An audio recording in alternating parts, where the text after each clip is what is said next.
Welcome to the Hardwater Fishing Show. Jeff and Jason talk tactics, gear, and ice fishing legends. I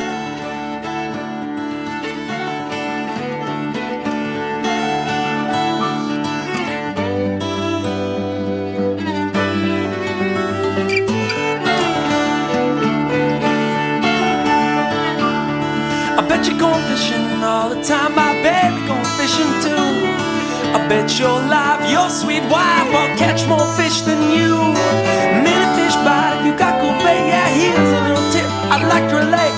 Many fish bite if you got cool bait, yeah, I'm going fishing, my baby going fishing, I'm going fishing too. Welcome to the Hardwater Fishing Show. We are alive. It is Season 2, Episode 12. It is the third week of March 2019. You can find us pretty much anywhere you can get a podcast. I started using Google Podcasts now. And we are on social media, primarily on Facebook and Instagram. And you can email us at thehardwatershow@gmail.com. Find us on our hardwatershow.com website. Buy some gear. Sometimes it's on sale. There's a link on our website. Also, I spent some time this last week organizing our YouTube a bit. So I put all of our videos, all like 8 of them. We have videos? I didn't even know we had videos. Yeah. Are you secretly recording me and I don't know it?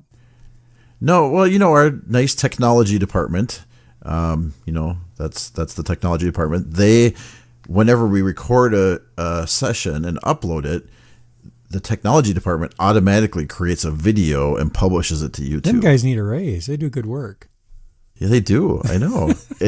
and so some of it got published to one YouTube page, and then I accidentally created another one, and then I had 2, so now I fixed that. So right. Yeah. But it does have some of that video of Mark's Ice Shack from last season is on there.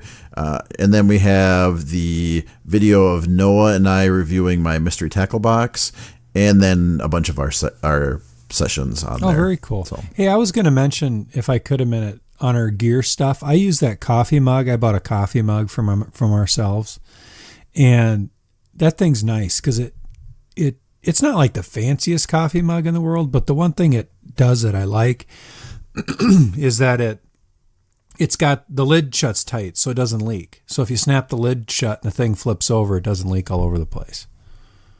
I just feel like that's positive. Important to mention. Yeah, because I've gotten coffee all over everything before, and that really stinks. You do have to shut the lid. And, yeah. But anyway, that I just thought I'd mention that. Okay. All right, good. I have a sweatshirt, and I love it, and I wear it all the time.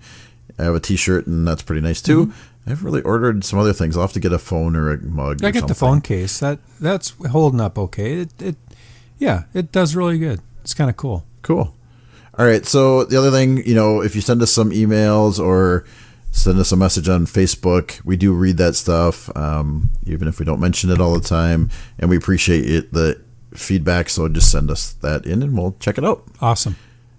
All right, so what do you, are we on call tonight, Jay, or do you have a drink? No, I am not on call. I am not. So what do you have? I have to, I'm not drinking beer, but can you hear that? Oh, yes. Picking that up. Yeah. You hear that in the glass? Very nice. Okay. So what is in that glass? Whiskey and a little Coke. So Coca-Cola Classic, right? Correct. And yes. Windsor. Windsor. Wow. It's a high dollar. Top shelf. The $8 bottom shelf, $8.50 a bottle. I'm not picky. As we know, I am not a discriminating drinker. In Iowa, you can buy it at the gas station, not here in Minnesota. I do. Yeah, down the street. Yeah. So I have a Founders All Day IPA Session Ale. I think I've had this before. I don't even know what anything that you just said means. Hey, did you see Ian sent a picture of a bunch of guys with beards? Yeah. and it said where craft beer goes to die or something like that, or its last sight. Yeah. That's pretty funny. Yeah, I thought that was good. So anyways, this is a session ale, so you can go learn about sessionable beers that's out there. So here it goes. Oh, it's a I can. love that can. Yeah, I can tell. I didn't have the video on it. I can tell it's a can. All right, so we have two kind of topics here. One of them is, I would call it a bucket list item, right? Something I've never done in my life, which was fish on Lake Superior with Jason. Well, we fished So that on was Lake pretty Superior awesome. before. Oh, you're right. We Yeah. have fished on Lake Superior. Not ice fishing, though. And actually with the same person that we did before. Oh, my gosh. How did we not recognize I that? did. I don't know what your problem was. Yeah, it was me and Ron. Yeah. Except this time we were ice fishing, which was totally awesome. 19 years later. 19 years later. Yeah. Think about that. It's a long time Crazy. ago. Yeah, so we're going to talk about that experience, and then this will be our last episode of the season. We were going to maybe squeeze in another one, but I'm seeing everywhere ice fishing's getting to the end. It was 45 degrees here today. Yeah, it's to the end. I think. I mean, there's going to be the slow death on Facebook and the internet where we'll have the 35 million posts about how's the ice. Well, it's a little getting softer on the edges. That's going to go on for a while, and then it's going to be over, and it'll be, can I get my boat out yet? So, all of those boat fisher people will be trying to get their boats out and waiting for the opening of fishing in Minnesota. And other places, we just keep fishing here in Iowa. They don't close it. There's a couple places it's closed, but inland lakes and stuff and rivers are still open. So. All right, so let's roll right into the fishing report, reader news, and current events. Everything's closing down. I noticed even Lake of the Woods. I saw a picture of the ice bar. I've been at the ice bar before. It's pretty cool. It's this huge, like 3-part ice bar that in Zipple Bay that they put out there. Have you seen that thing before, Jay? No. Okay, it's pretty cool. So it has TVs and it has a bar, but you're on the ice. That's what it is. Huh. So they pulled that off. And also they said as of tomorrow they will not allow wheelhouses out of their area anymore. So that's on the US side. It sounds like it's shutting down. I mean, it was 45 degrees here today, and we have a lot of snow that's been melting, and I think a lot of that water is moving around. So I think we're getting towards the end. Yeah, it is. I mean, it people are putting stuff away, and it's just the sad end. But it's been a pretty good season. It has. I mean, it was a tough season, tough getting out, but it's been a good season. I put my ice fishing stuff up in the attic this weekend, so we'll see. I still am hoping that maybe I get out one more time for the crappies or something, but it's not looking good. Yeah, I don't think it is. I think we could make a bet on this. Will Jeff get out or won't he? Of course, you have more control over that than I do, so I might not bet you. Yeah. All right. So the other thing, there was this interesting article about, basically it was about bobbers, but light bites and heavy hitters. It was in the Outdoor News by Steve Saponiak. I don't know how you say his name exactly, but I just always want to make sure we recognize where we're getting our information from at times. So he talked about using bobbers and soft tip noodle rods, and we've tried all those things this year. And the one thing I thought was interesting is, have you ever heard of line watching, Jay? Well, I think I know what you're talking about. So the way it was described was no bobber, no indicator, no spring bobber, just the line hanging down. If you see it move, I guess you then just grab your fish. Well, people, is that kind of like? Some folks, my grandpa always did this with open water fishing. I never ice fished with him, so maybe he did it there too, where you had the bail open and you had a finger on the line.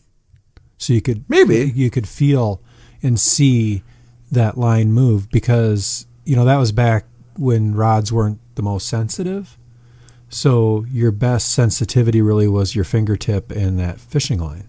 Yeah, and I think they did talk in there too about the fishing rod I started with, which was a stick with 2 pegs that you wrap some mono around, and just a fiberglass end. I mean, there was no reel or anything, and so you did hand over hand when you got a fish. And I've done that with with a lighter jig or a presentation off the bottom where you just put a little kink in the line. And so as soon as that slack goes, it's on the move. So yeah, I mean, I've done, I think, variants of that myself over the years. Just didn't call it line watching. I didn't know what to call it. I called it, I couldn't find a bobber. And you had no friend, no phone a friend. So you just, you're a lot of times I think that's kind of a minnow presentation, where you maybe just have a minnow swimming around on a sinker, so the sinker's on the bottom, the minnow's kind of floating up from there, and you leave your bail open and lay some slack in the line. And as soon as that slack gets taken out, somebody's taken off with your minnow, set the hook. Try it out. I guess maybe I'll try it next year. So my next part was talking about how much snow we had in the ice. All the fishing reports I was seeing is how much snow was out there. And I experienced this too a few weeks ago on our last podcast. I talked about it. However, by Tuesday, these reports probably came in before the weekend, where we probably did have feet of snow on the ice. I drove past lakes today on my way home. There's no ice. There's no snow left out there. It's like only the big piles are out there. Like you can see where the road went, and there's the piles. So it changed that fast. It's like a light switch. Just it literally is the light, the sun. It's got some, some power now this time of year. It really starts taking that snow out. Yeah, we'll do some foreshadowing about what the sun can do to your face when you're outside all day. I don't think it takes a rocket scientist to figure that out. Gosh. So I started to wonder before the snow melted, and we only wrote these show notes a few days ago, but I have these snowshoes that Oli borrowed me for when we were up at Superior, and I thought, man, maybe because the snow is so deep out in those lakes, I should get out there. Nobody's fishing, and I could put those snowshoes on and get out there and fish, and the snow melted before I got out there. The best laid plans melted away. Yes. All right. Were we going to talk about scouting with camera? Well, we were talking a little bit about tactics there, and we had a conversation with a fellow that I work with, and he had been out this past weekend, and they fished a couple of farm ponds, and so we got to talking about how he scouts those and how his group that he fishes with scouts, and they don't use Vexilars at all for scouting. They use cameras. They do a lot of pan fishing for crappies, sunfish, and that sort of thing.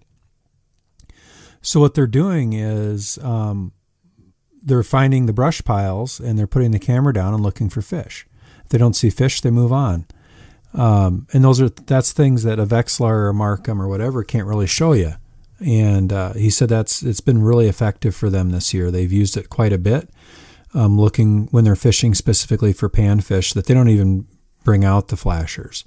They just use the cameras, and then when he starts fishing, then he'll use his flasher when he fishes. But for scouting, it's 100% camera. So, like we'll have a couple of guys, 2 guys drilling and 2 guys checking with Vexilars.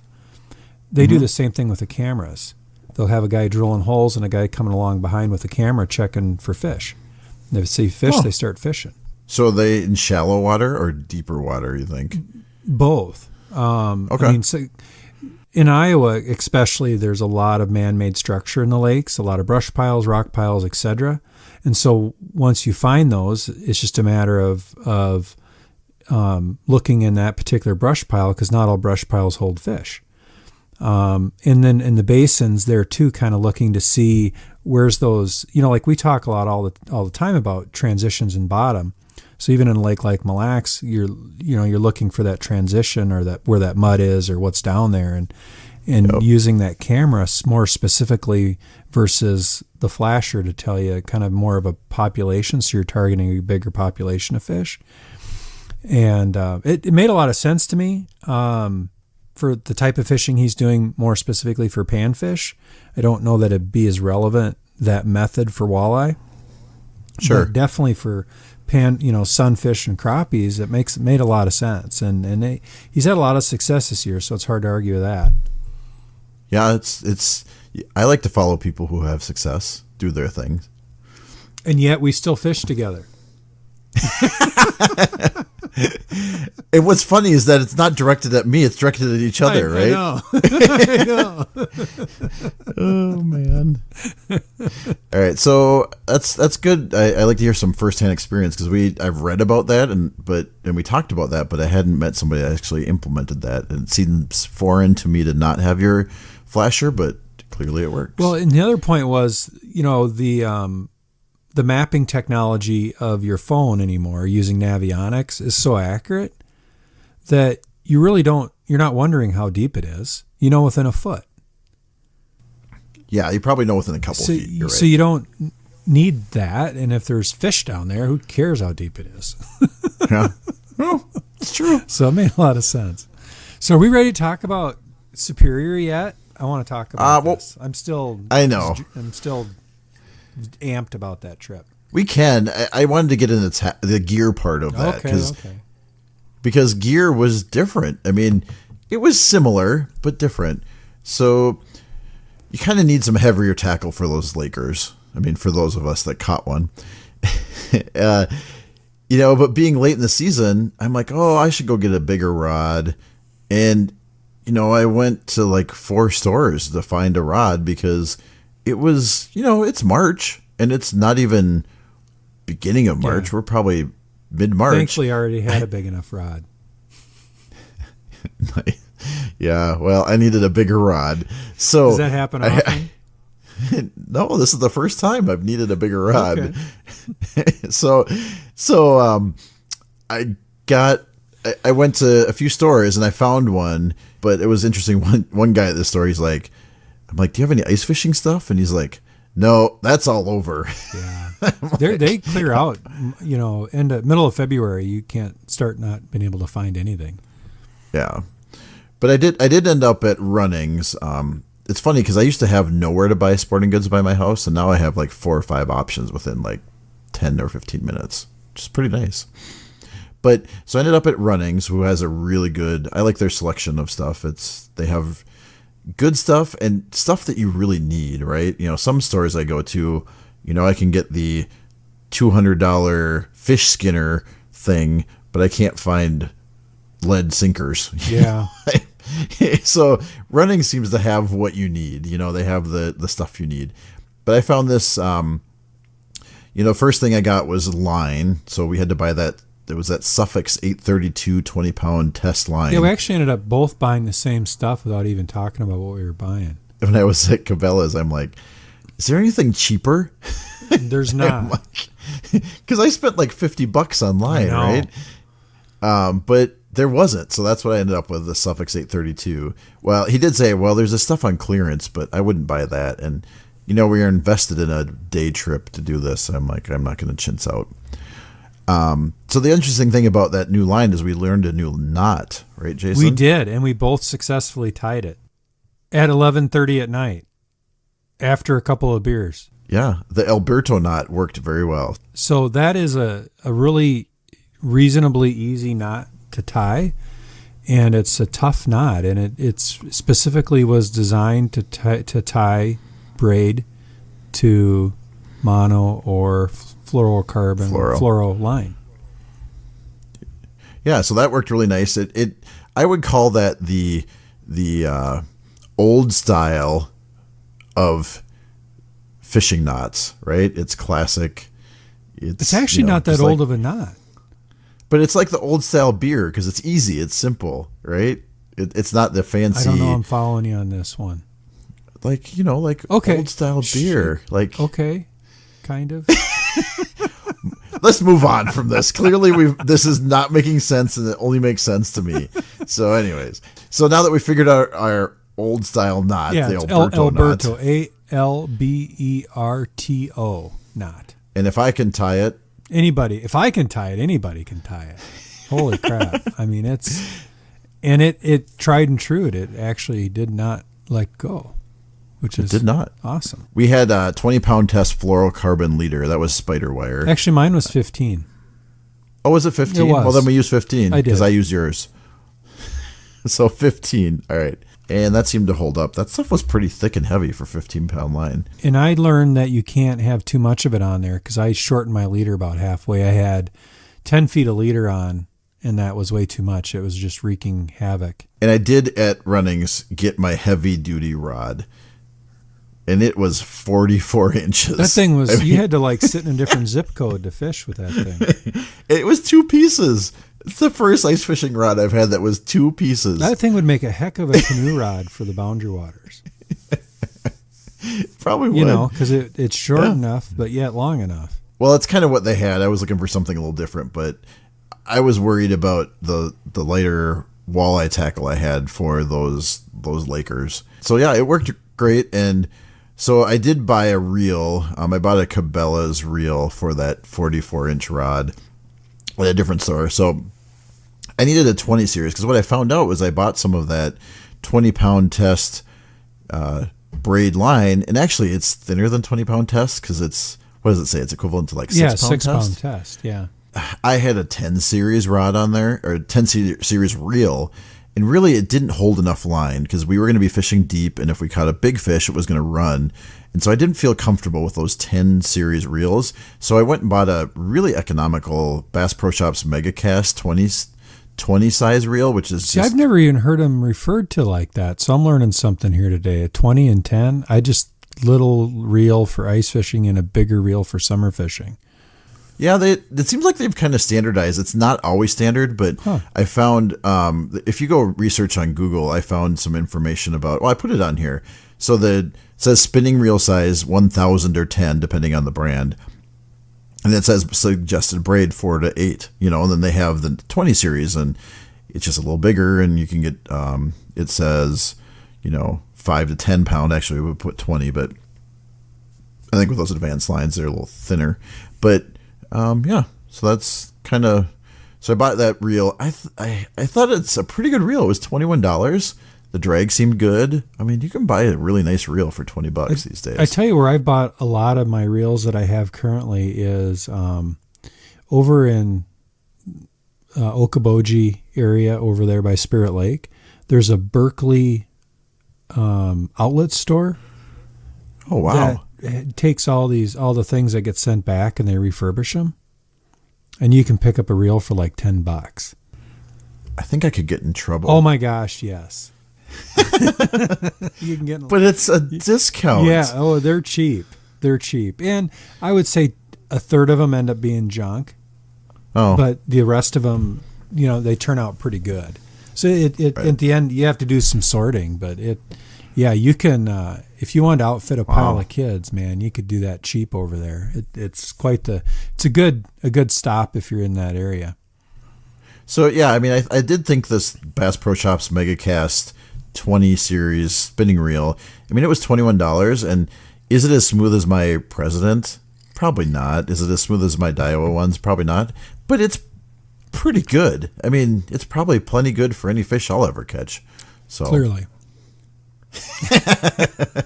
It certainly did its job on this time. All right. And I'll put, if I get this link out there, it's how to choose a reel, and it explains the 10 to 20 size reels. I'm looking at your descriptions. I don't know what half these fish are they're talking about on here. Popular for fish type. Bream. That's like what southern people call a sunfish, I think.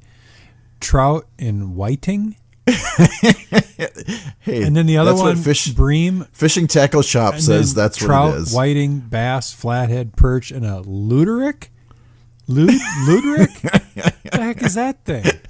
So that's the a common extension thing somewhere. Never heard of it. What the extension? It's fishingtackleshop.com.au. Google that right now. Is AU where is that? That's Australia, I think. AU. Well, they've got good fish there. I've never fished in Australia. We should put that on the list. We'll just do a day trip. Day trip to Australia. However, this is our opportunity, Jason. If there's anybody ice fishing in Australia, which I don't know if it's even possible, but you can ice fish in South Korea. So this thing lives in mangrove swamps off Australia and New Zealand. Yeah, I don't know what website you were on, but they got all sorts of different critters. Yeah, but I would love to hear from somebody from Australia to describe these fish. So send us an email or something, and we'll talk about it. It kind of looks like a perch almost. Huh. I don't know. It kind of has that stripes, up and down stripes. rarely do we ask a question on the show and don't get somebody to answer. So there's even a website like how to catch one. Huh. All right. It's a thing somewhere in the world. You start out with a spinning reel size of 20, because that's what this is. Eventually, it'll be an invasive species, and we'll be catching it in Lake Superior at some point. So, all right. So, enough foreshadowing. Time to move on to our topic. So, Jay, you ready? So, yeah, I am. Oh, drum roll. All right. And we talked about this the last show that we're going to try to do this. And believe it or not, unlike a lot of the things we talk about that we're going to do, we actually did it. Yes. We made it. I stood on Lake Superior and ice fished. We did. And you sat on a bucket. No, you brought a chair. I brought a nice chair because I'm going to be sitting all day. You had like a lazy boy out there. Heck yeah. If I'm going to be sitting out in the world, I'm going to be comfortable. You're on your tripod. I don't even know what to say about that thing. I don't know how you ever had kids after sitting on that chair. But it fit in the sled that we had to drag out there. You had to go lightweight. So we went really lightweight on this trip, and we did this trip on a Monday because all of our weekends are booked. And actually, I'm glad we went on a Monday because of how busy it was out there. It would have been really crazy on the weekend. Just to set the stage, we're like, okay, we're going to do a one-day shot up to Duluth. So I got done in Des Moines at like 4 o'clock on Sunday, and I drove to the Minneapolis area, picked up Jeff. Forest Lake. We met in Forest Lake. North of the Twin Cities there a little bit. Picked up Jeff and drove to my uncle's place up by Duluth. And because in the spirit of lightweight and low budget, I took my wife's Prius up to Duluth. So I think our total gas bill was right around $40 for the whole excursion. Fishing in the Prius. Which for me was about 700 to 800, just under 800 miles round trip. It's crazy. So, so we shoved everything in the back of the Prius, which is remarkably roomy when you put the seats down. And he even brought an extra auger just in case, right? Jeff brought his StrikeMaster? StrikeMaster 40 volt. Electric auger, which worked great. It was a nice weight for the walking, and wow, what a good time. It was awesome. Yeah, we were going lightweight, so we walked out, and we weren't out that far. I mean, I don't know. Do you think we were a half mile out? I would say a half mile, and we got out there before sunrise. Oh, that was so awesome to be out there in the morning. Actually, I changed the header picture on our website to be the sunrise. So there's a sunrise. If you look at it, there's a sunrise, and then there's you fishing, and you look just like a shadow. It's pretty cool. I'll have to look at that. Yeah, so I did some work on the website this weekend. So good job. So yeah, we walked out, and it was funny because I remember that driving up there the night before, we're like, oh, we should have got a spud bar, right? Yeah. They call them the spud bar, and we're both like, because we've never fished on Lake Superior before. I mean, it hasn't frozen over since 2014. Well, but we learned something about that, so we'll talk about that when we get. But I felt a little silly because I was still, even when we went to what's the bait shop we went to, Jay? Charlestrom's, which we've been Rice to Lake many times. We've been there, and we're kind of like, so how's the ice? And he's like, oh, it's fine, And we get out there, and there's snowmobiles out there, and not a lot, but a few.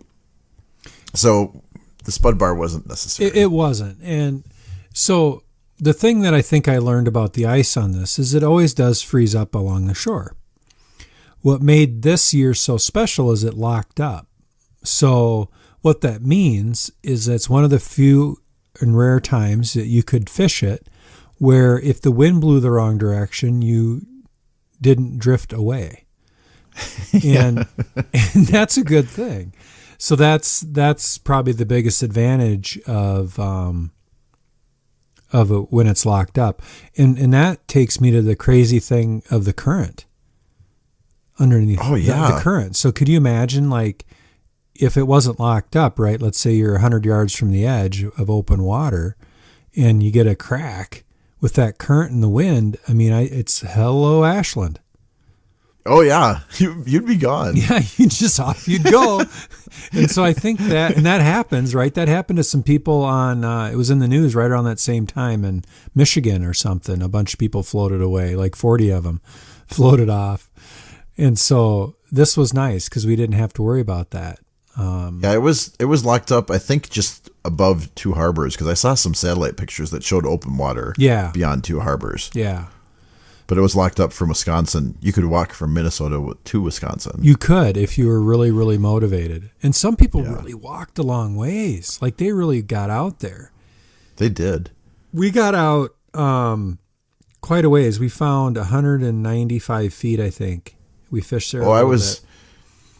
My hummingbird was at 10x, gain cranked all the way up. Yeah.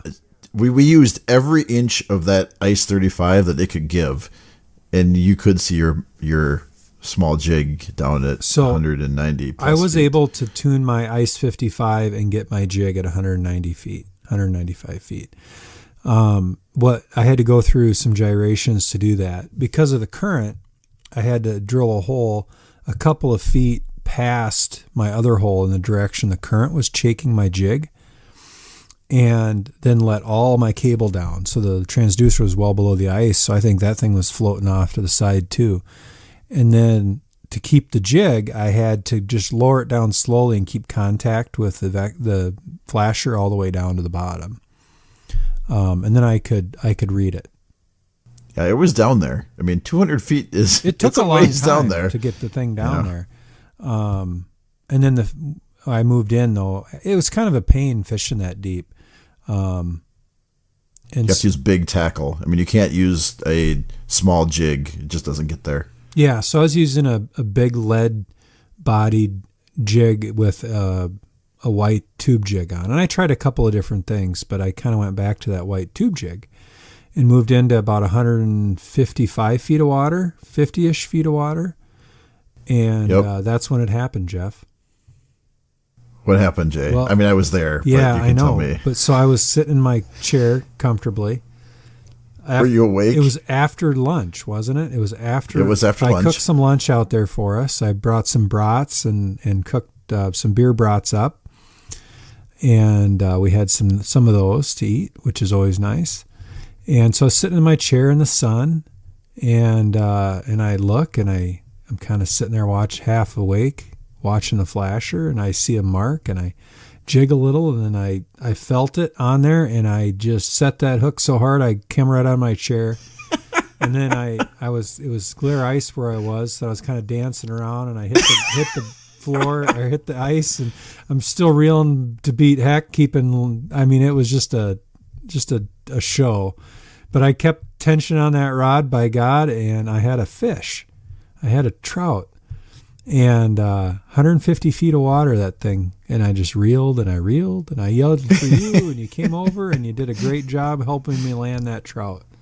Yes, I had the assist. You did. I did the walleye smash against the side and lift. You did good. You did real good. And you know, I probably could have got it myself, but I'm like, we cannot screw this up. Right? I mean, this is the winning touchdown right here. And it's all hands on deck.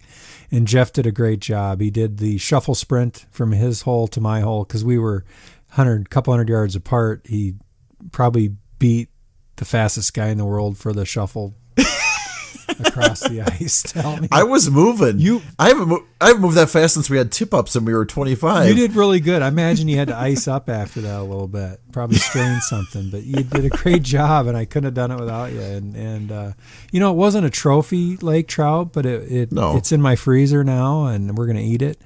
And it was a nice sized fish though, and I was got a picture of that out on Instagram, and that was caught on a white salted tube jig, and what a hoot. Yeah, that was awesome. I was glad just to be able to hoist it out there. You know, I was on the assist, so it was part of a team effort. How many times have we gone on larks that haven't paid off? Oh, many times. Countless. I can't even begin to count. But this was the first lark we got to go on in a long time, to be honest, Jay. Yeah, that's true. Maybe we're better at it. I think we might be. Maybe we need to do more. I definitely think we have to do Let's more go of to those. Australia and figure out what this Ludovic thing is. Let's Okay, go catch one there's of got to be a these. different term for going to Australia. A lark. That's not a lark. That's like a. there's something else. I don't know. Well, I mean, with air travel now, we could probably do it in a couple of days.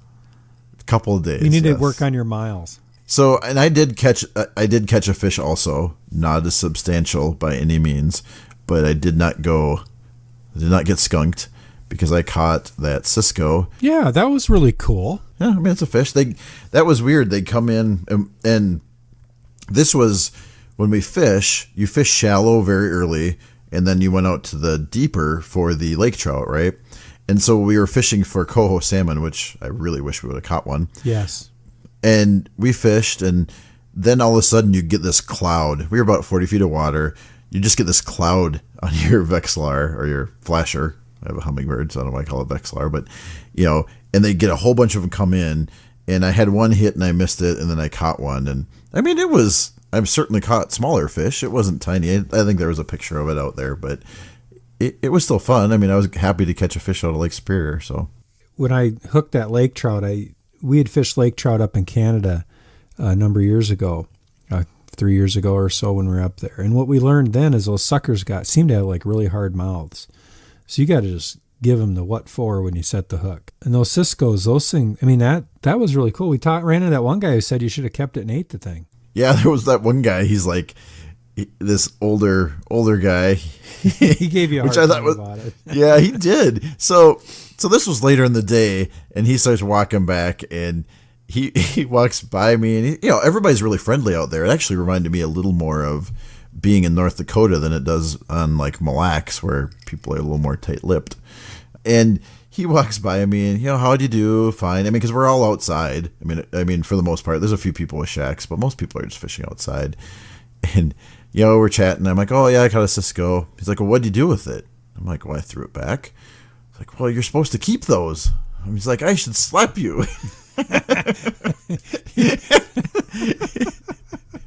Some random guy threatening assault because you threw a fish back. and he goes, the old timers. And so I'm thinking, where are the old timers? There's no way they're out here. But the old timers, because he's Grizzly Adams already, so this would cut those up and then use them as bait. And I'm like, well, I just threw it back in the hole. So we had a great day, and we were out in the ice all day long. We go in, right, because it seemed like the lake kind of stopped. Everybody went in about 3? Yeah, everybody 4? started leaving like 3:30. I mean, we were one of the last people out there, and there was still light to be had.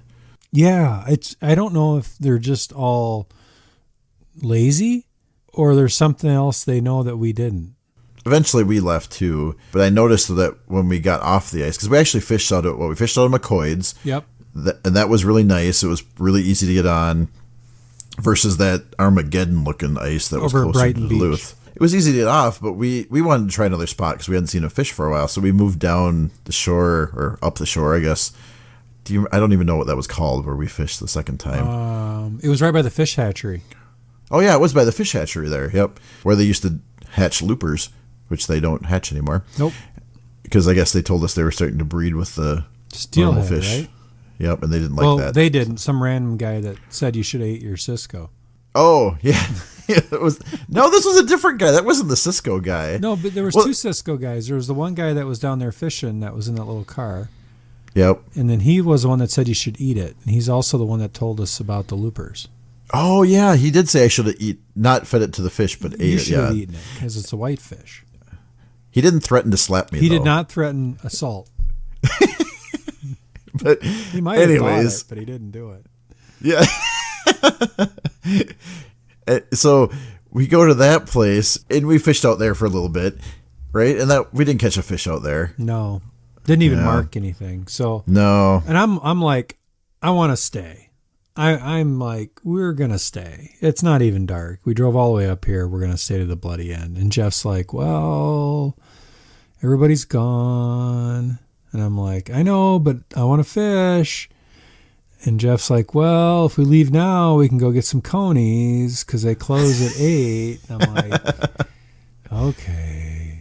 That might be the first time that it must be the coney draw because Yeah. usually you'd be like, nope, It's not going to happen, Jeff. Well, there was we need to stay a little longer. another more personal reason you needed to leave, but we'll leave that out. Yes, thanks. Thanks. All right. But the Conies was, between the two issues, it was time to go. It was time to go, and we had a great trip, and I had caught a fish, and Jeff had caught a fish, and we had really accomplished everything we set out to accomplish. I think when we left, I said, because I didn't know if we'd get out there, because it seems kind of sketchy. It's really day by day up there whether you can fish or not, right? Yeah. So I'm like, if we just get out fishing, that'd be a bonus. If we catch a fish, that's like a double home run. Yes. Yeah, I mean, and so we hit the home run, so that was pretty awesome. We did, and then to finish it off with a forfeit of Conies and a pop, and headed home, and no snowstorms happened on the way home. I was able to get home, and yeah, this weather was great. It was perfect. It was sunny all day long, and we sat on the ice all day long. We both got really sunburned. Oh my gosh, I was peeling, Jay. Oh, I didn't peel. I peeled. We came back and the next day at work, because I went to work on Tuesday morning, right? I go in there, they're like, "What happened to you?" I'm like, "Yeah, I got pretty sunburned. I didn't." Who thinks about sunscreen in March, I right? don't. Like, No. and you're ice fishing. I've never had to wear sunscreen ice fishing. Yeah, I had the line in the middle of my forehead for my stocking hat. I have that also. Yeah. It was delightful. No, I mean, but what a great time, and just the expanse of Lake Superior to sit on that and watch the sun come up. And really, we watched the sunset too at some level. And Yep. And over Duluth it was really a cool trip. And one I hope to do again if the lake freezes up. I'm probably not going to ever do it when we could drift off to Ashland, but maybe I will. I don't know. Yeah, I don't know. I felt pretty safe out there, but even with the ice the way it was, there was that guy on the four-wheeler that said, we got off and drilled a hole, and we were in 200 feet of water, and there was 6 inches of ice. Yeah, which is plenty of ice, but a little unnerving at any rate. The current is what was unnerving for me. The whole idea of going into the water is one thing, but the whole idea of going into the water and not ending up where you went in is a whole nother story. It's like one of those horror movie deals. Yeah, where you're banging it from underneath the ice. Yes, I don't want to do that. No, that sounds terrible. Yeah, no. Sounds terrible. So it was an awesome trip, and really a great way to end a great ice fishing season. I mean, I don't know. I think you could ask for a better way. It was a great last hurrah. It really was. It was awesome. And I hear that the icebreakers are coming. They're coming right now. They are. So, I follow them. I joined them on Facebook, so I'm following their progression. They just locked up, and they're in the Lake Superior. if you're ice fishing, because I think there's people out there still, but You might want to get out of Dodge. it might be time to go. It's time. By the time I edit this podcast, they'll probably already be there. So There'll probably be some guy out in a fishing boat already, following the icebreaker, trolling. Crazy fools. I don't think my Lund is equipped for ice breaking. No, it's not. Hey, I know this is backtracking a little, but we had talked about braid, but did we ever really talk about why? I don't think we talked about why. And I know this is really going back a bit, but it's just sticking in my brain. Back up the bus. Back the bus up. So the reason we put braid on all the lines is because you're fishing in 150 some feet of water. And so anything with any stretch is going to make it so you would need to be like a basketball star with a 2-foot vertical leap to set a hook. So that's why you go with the braid. So you don't have the stretch when you're fishing in that deep of water. And you don't, when you're trying to spool on that much line, you would need such a big spool in the braid. I can tell you that Jason diameter. is not a basketball player. Oh my God, no, no, I am not. And I have no vertical. None. So we need braid. Braid. Yeah, that's why you use braid when you're fishing in that deep of water. So it's interesting. I put all that braid on my lines, and now it's like $50 worth of fishing line. I don't know if I'm ready to take it off. So now that I know that new knot, putting a leader on there probably is just as good, and leave the braid going. Yeah, I'm going to use it. I'm going to be up in Minnesota this summer, and I usually do some northern fishing and bass fishing when I'm up there. So I'm going to use those 2 reels that are spooled up with that for those two. I do those 2 things, and for sure. But I'm probably going to leave that. I'm probably going to use that rest of that 15-pound stuff for a leader, just because it's easier to deal with when cutting and retying. Oh, yeah. Even my like cutters don't go through that braid stuff. I mean, No. I don't know how you'd break that stuff. I mean, you break your rod or reel before you break that line. Yeah, I've got one filed down eye tooth that I use for cutting all my line, just chew it off. And you can't even chew that. You can't bite through that stuff. I mean, you can, but it takes 5 minutes. Yeah, I use those tweezers, and they don't like to cut through it either. So, All right, are we getting to the end of our podcast? I think we are. We're getting to the end of the season 2. I don't know, man. I don't know. I'm having some mixed feelings about ending the podcast this year. It's been a good year. It's been great. I'm pretty sure I fished more this year than I have in past years. I feel like I got out a lot. You know what? I think one of the best things to come out of this podcast, there's a couple really neat things, I think, since we're kind of in wrap up for season 2. I really enjoyed hearing from people that have found joy in listening to the podcast and fishing and doing some of the things that we talk about. I just think it's so cool. And so I really appreciate all the people that listen and share that, take the time to share that with us, that we've helped them or they've had some joy in listening to what we've done. So I really, really think that's awesome. Yeah, and I kind of do too. I really enjoy seeing, I see Minnesota fishing, and that's kind of what I know, right? But we've seen people, from all over the country, and it's just, and other countries too. Not other countries so much this year, but it's just great to see all the different kinds of fishing, the different kinds of fish they're catching, and the different tactics they use, or the things they do the same as we do. So I really enjoy doing the podcast and looking forward to season 3. Absolutely. Hard to believe, huh? And I've learned so much just in trying to prepare things for the show or thinking more about different things I do and why am I doing that and how am I doing it and just being more planful and thoughtful about how I'm fishing. And I know it's definitely improved my abilities this year and it's just been a lot of fun. I can't wait till next year and think about and talk about all the new fishing tactics and improving on old ones and dissecting some of that stuff more. So it's really been a lot of fun. And I've met some new people. Looking forward to season 3. Awesome. Well, do we even have a legend? I mean, really, this podcast itself will become a legend. It did to me because I have never fished Superior. And to me, that's the legend. The whole thing, the whole lark of, hey, Jeff, let's go fish Lake Superior. Or no, actually, you said, I think it was you. You're like, hey, we should do this. And I'm like, I don't have any time. I'm like, what about a Monday? You're like, I don't know, that's Monday? What are you thinking? And then all of a sudden, boom, we're doing it on a Monday. You texted me and said, I took Monday off. And I'm like, ooh, this just got real. I better get that Monday off. Because I never thought you'd do it. And I'm like, sweet. Yeah. So it's great. I really wanted to. I mean, it was something new. It worked out great. So I think the legend, this whole episode is one legend in itself. Absolutely. Because we'll tell this story for our children's children. Will tell this story. Time I went fishing on Lake Superior. Yes.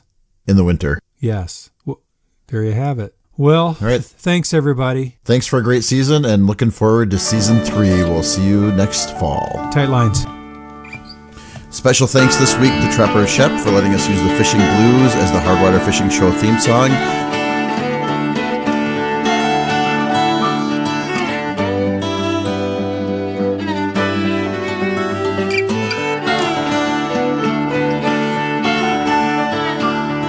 I bet you're going fishing all the time, my baby going fishing too. I bet your life, your sweet wife will catch more fish than you. Many fish bite if you got good bait, yeah. Here's a little tip I'd like to relate. Many fish bite if you got good bait, yeah. I'm going fishing, my baby going fishing, I'm going fishing too.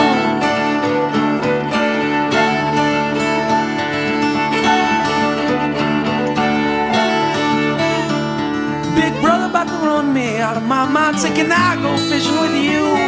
I took him on down to the fishing hole. Now what do you think he'd do?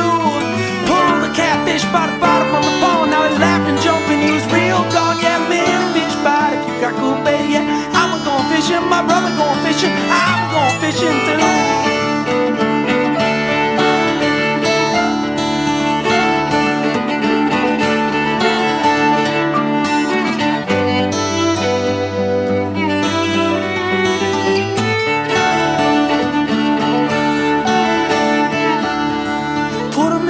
Baby,